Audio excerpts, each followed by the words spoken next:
Not every death is an accident.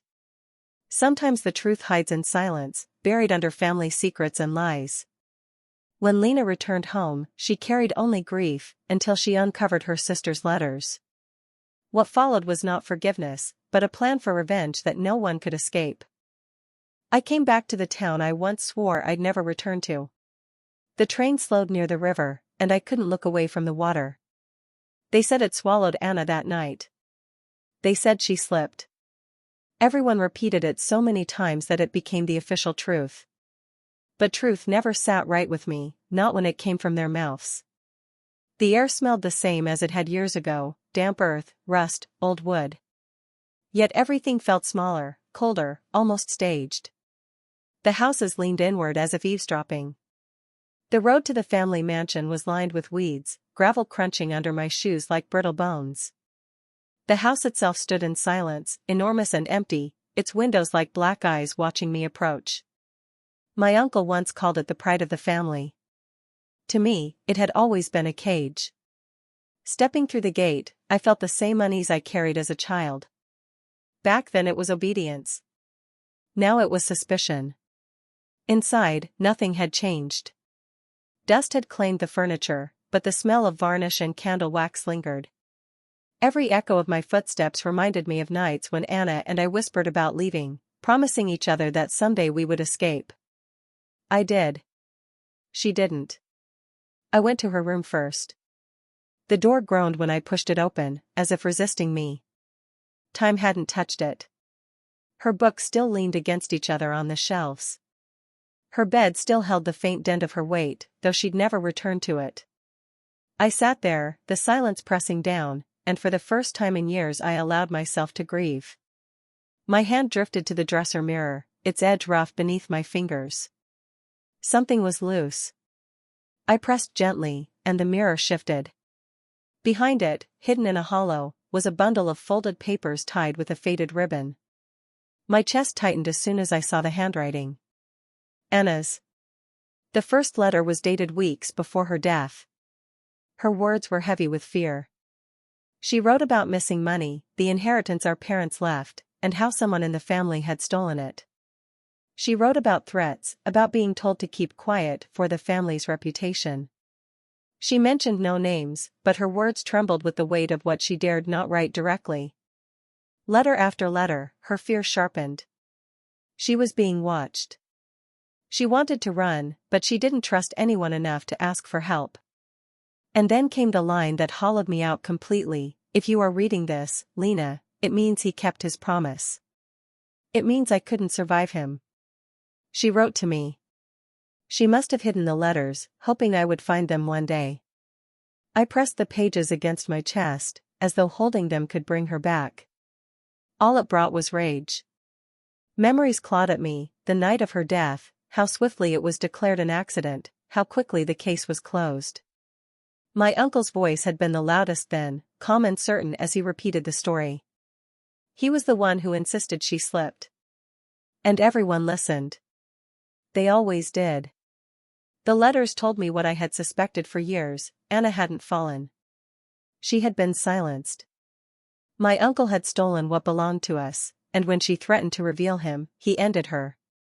The thought of him, respected, admired, untouchable, made me sick. But what churned deeper was the silence of the others. My aunt, my cousins, every one of them sitting at the table afterward, sipping tea, nodding along, burying the truth with her body. Silence was guilt too. I wandered into the dining hall, and the long table stretched before me like a stage. I could almost see her there again, sitting stiff-backed with clenched fists, arguing with him. I hadn't been there that night, but her words filled the gaps. I could hear her voice trembling, see his eyes harden, feel the moment he decided that her truth was too dangerous to live. I sat at his seat, the head of the table, and whispered her name.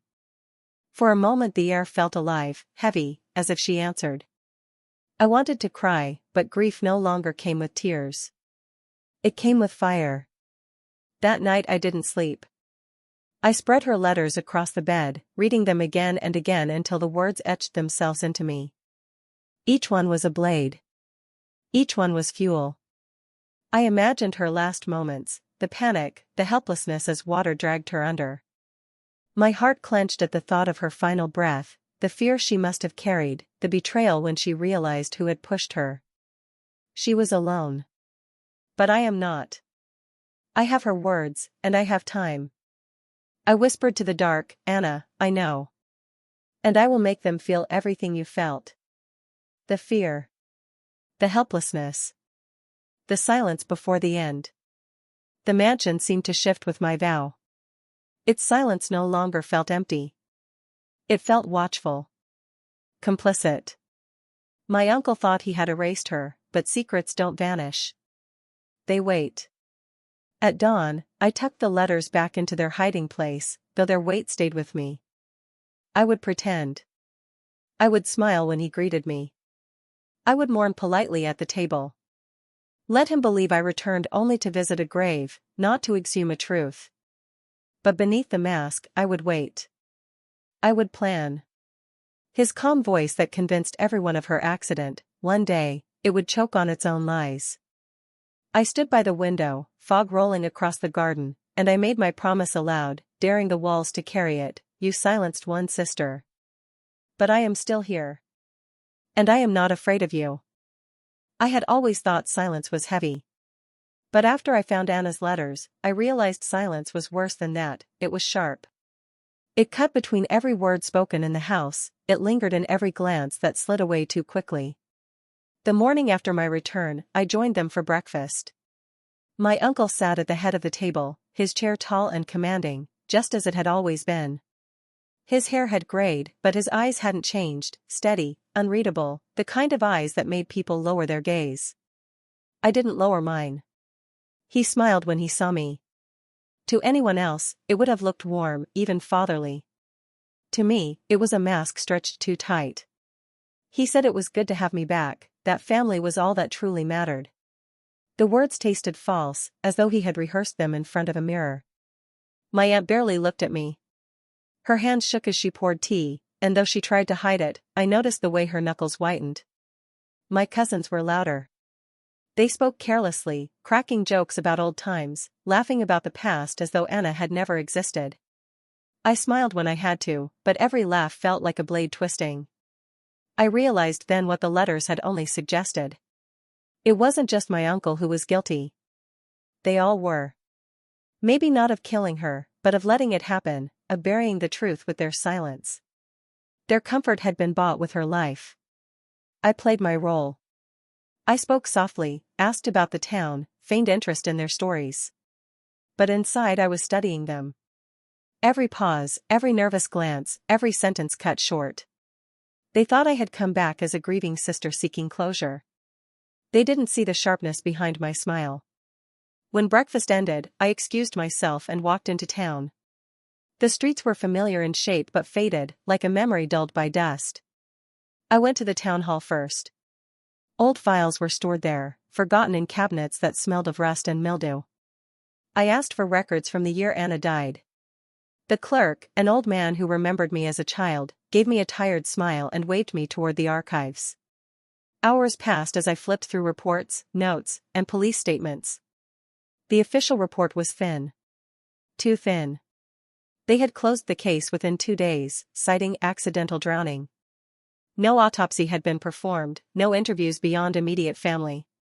The handwriting of the officer was lazy, almost careless, as though someone had instructed him not to bother. I found bank records next. It took some persuasion, some feigned innocence, but eventually I got what I needed. The numbers told the story Anna had tried to write in her letters. Money had been siphoned slowly from the family trust, hidden through accounts that led back to businesses under my uncle's name. It wasn't clever, only bold. He hadn't been afraid of being caught because he had known no one would dare to look. By the time I left the archives, the sun was low and shadows stretched long across the streets. I clutched the copies of records I had taken, my hands shaking not with fear but with fury. That night, I studied the numbers by candlelight.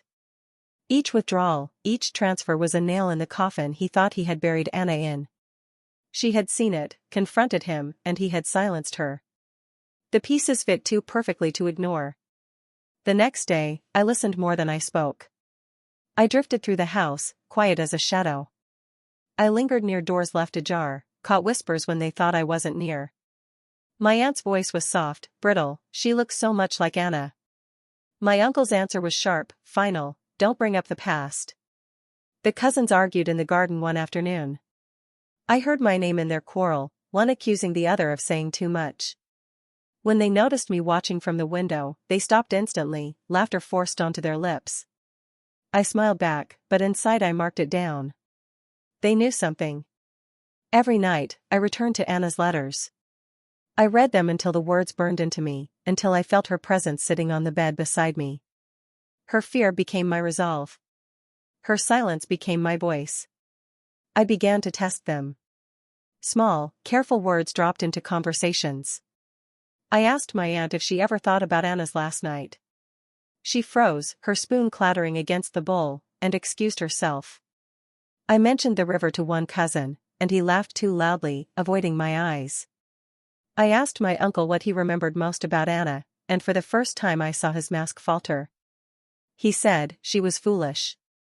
She didn't know when to stop asking questions. That was enough for me. Still, I needed more than suspicion. I needed something that could not be denied. I searched the study when the house slept. My uncle kept it locked, but locks had never stopped me before.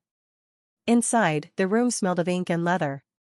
Papers lined the shelves, ledgers stacked neatly. I combed through them, page after page, until I found it, an unsigned note, tucked between folders. The handwriting was Anna's. Her words were simple, but they struck like a hammer, I know what you've taken. I won't stay quiet. If you don't tell the truth, I will. My hand shook as I held it. Proof. The last words she had written to him, the words that sealed her fate. I slipped it into my pocket and locked the study behind me. For hours I lay awake, the note resting on my chest, listening to the silence of the house. It wasn't silence at all. It was guilt breathing in the walls. The next morning, my uncle greeted me with his calm smile, his voice smooth as ever. But I saw him differently now. Every word he spoke was layered with lies. Every movement was a performance. And I, too, performed, smiling, nodding, pretending to believe. Inside, though, I whispered my vow again and again, if fear took Anna's last breath, fear will take theirs too. I began to imagine it. Not quick, not merciful, but slow.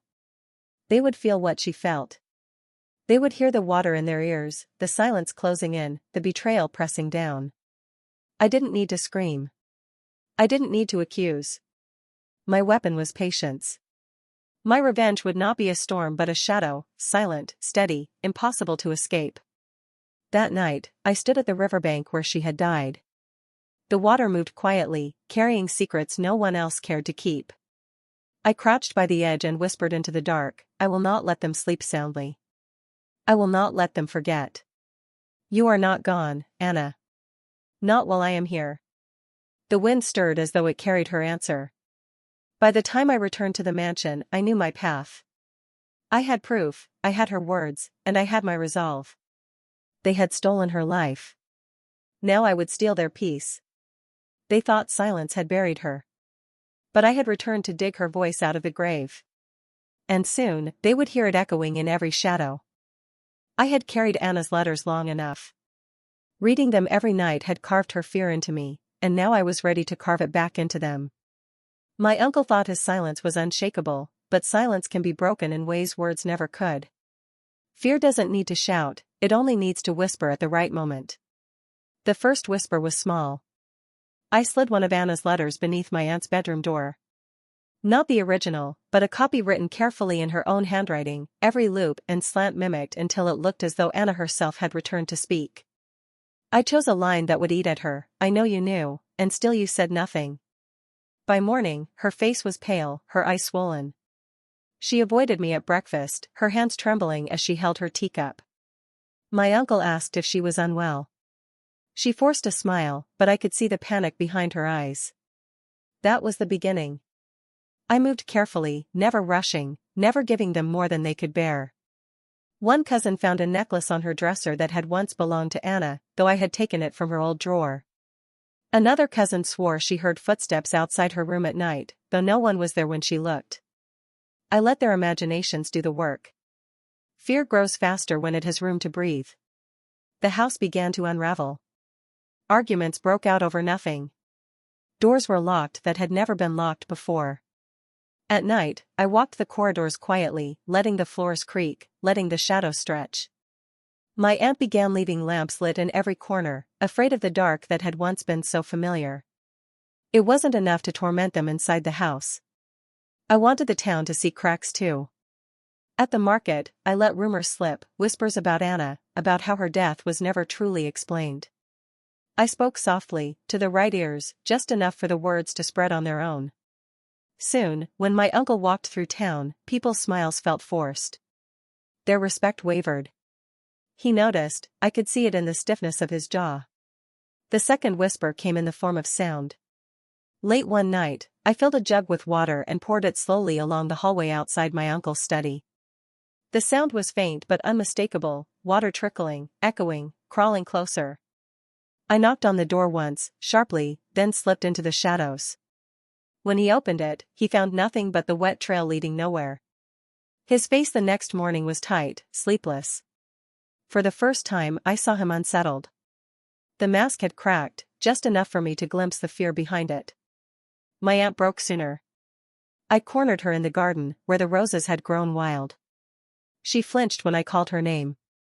I asked her if she remembered Anna's last night. Her lips trembled, her eyes darting to the windows as though someone might overhear. She whispered, I told him to stop. I told him it wasn't worth it. The confession slipped out like poison. She realized too late what she had said. She begged me not to repeat it, said I didn't understand, said it was all in the past.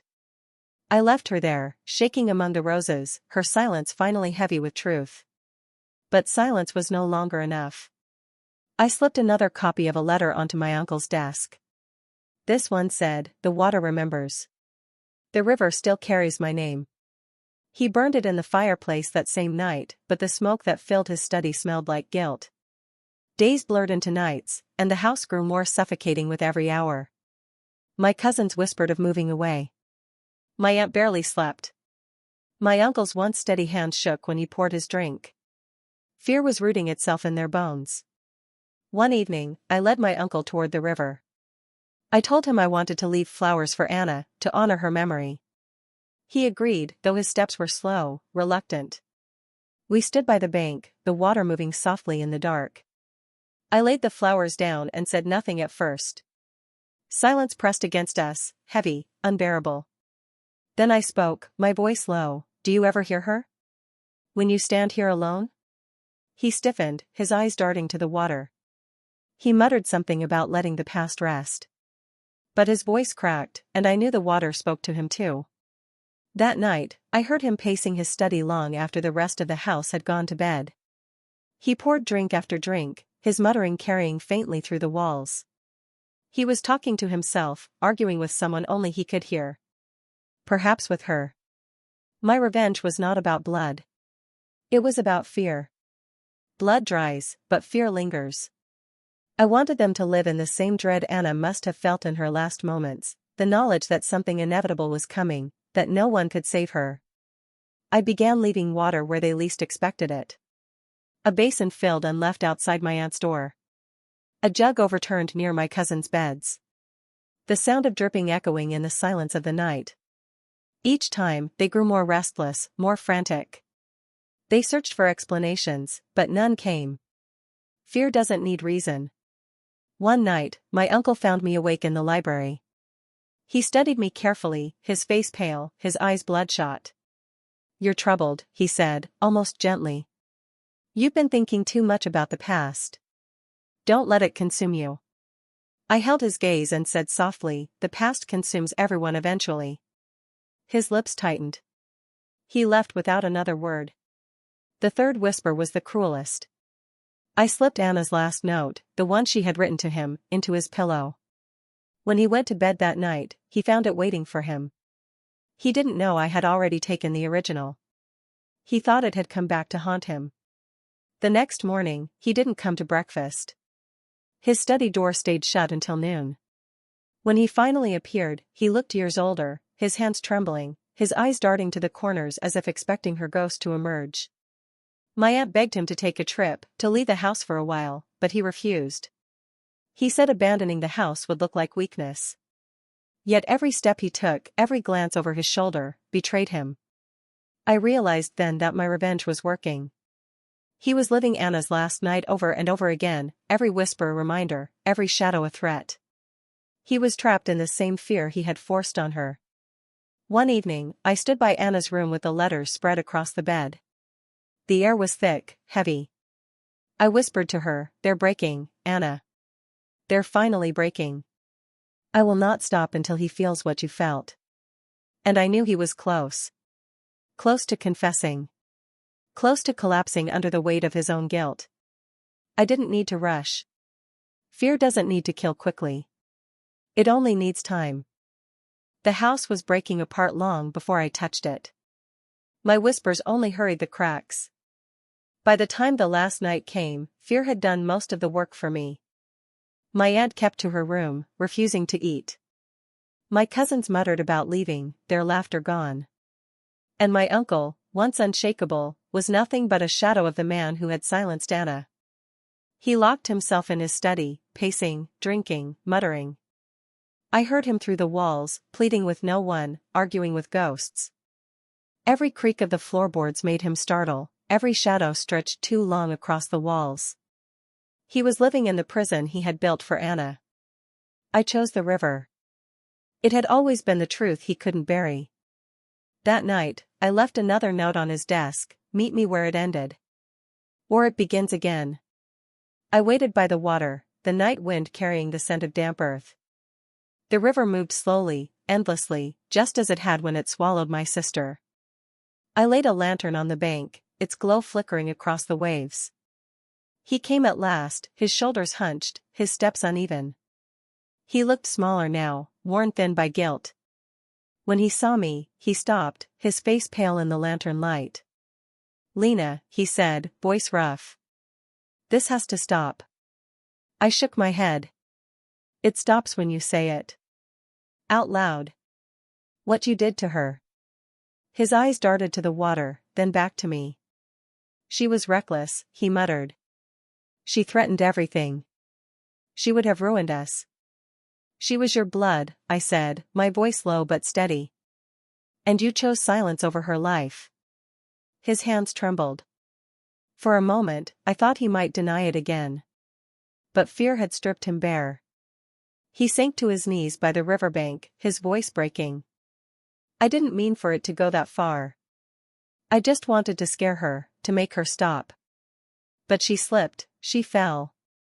"No," I stepped closer, the letters in my hand. "She wrote that you threatened her. She knew you would come for her. She didn't fall. You pushed her." His breath caught, and in the silence that followed, the truth finally spilled from him. "Yes," he whispered. "I pushed her. I couldn't let her destroy everything." The words hung heavy in the air, swallowed by the sound of the river.